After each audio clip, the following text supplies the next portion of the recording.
just a quick video about spray angles on the various different spray nozzles you'll find on our compression and backpack sprayers, and how these spray angles are important for the calibration of spraying. Now, firstly, let's look at the adjustable cone nozzles that you'll find commonly on our backpack sprayers. Now, as the name suggests, these produce a variable spray. Fully loosened, they will produce a jet of spray. Fully tightened, they'll produce a 70-degree hollow cone pattern. The spray pattern will obviously vary as we adjust the nozzle. Now, these nozzles are not particularly accurate for that very reason. So if you're looking for precision spraying, they're not the nozzle of choice. The advantage of these nozzles is they produce very, very fine sprays, very finely atomized sprays, so this can be very good for penetrating into foliage. But for accurate dosing and spraying, these are not really the nozzles that you should be using. The nozzles that we would use for treating an area with an accurate dose of spray would be any of the color-coded fan nozzles.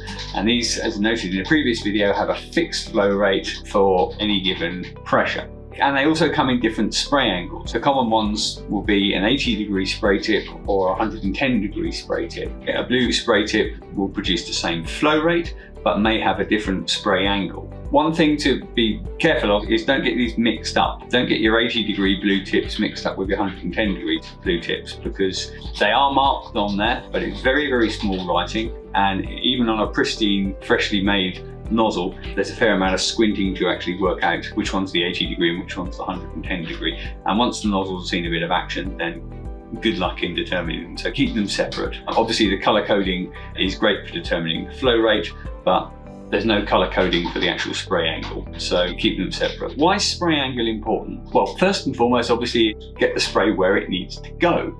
The whole purpose of a nozzle is to spread out the spray and shape the fluid distribution to get it where it needs to go. And this may affect which spray angle we use. If we want a wide dispersion, then obviously a wider spray angle would be good. If we want a narrow dispersion, we want to keep it in a controlled area, then the narrower spray angle would be useful. And it's very important to consider spray angle when we're actually calibrating and dosing our spray applications. So if you take this blue tip again, and you're spraying it from a set height, say 40 centimeters above the ground, this 80-degree tip will deliver about 60% more fluid per square meter than the 110-degree tip will. This is simply because it's concentrating it in a more concentrated area. Remember, the flow rates from both the 80-degree and 110-degree nozzle are exactly the same. You're just concentrating it in a tighter area. So this is very, very important when it comes to calibration. Now, when looking at multiple spray booms and multiple nozzles, again, we want to make sure the spray patterns overlap across that boom to form a consistent spray. We don't want gaps in our spray. Now, most booms are designed to take 110-degree nozzles, so the spacing between the nozzles is such that at an average sort of distance from the target, likely distance that you're going to be holding that boom above the target, they're going to form a nicely overlapping, even, consistent spray pattern across the whole boom. So generally speaking, we'll want to use 110-degree nozzles in any of the spray booms. However, if we knew the boom was going to be sprayed at a higher height than normal, say we were mounting it on a quad or something like that, and it's going to be higher than the normal sort of 40 or so centimeters above the ground you'd naturally hold a spray boom, we may want to look at 80-degree spray nozzles. This diagram here shows how that works. At a higher height, the 80-degree pattern will have more time to spread out, and so it will form a nicely overlapped pattern, but it has to be at that higher height. At the lower height, it will form a gappy spray pattern, so that's not ideal.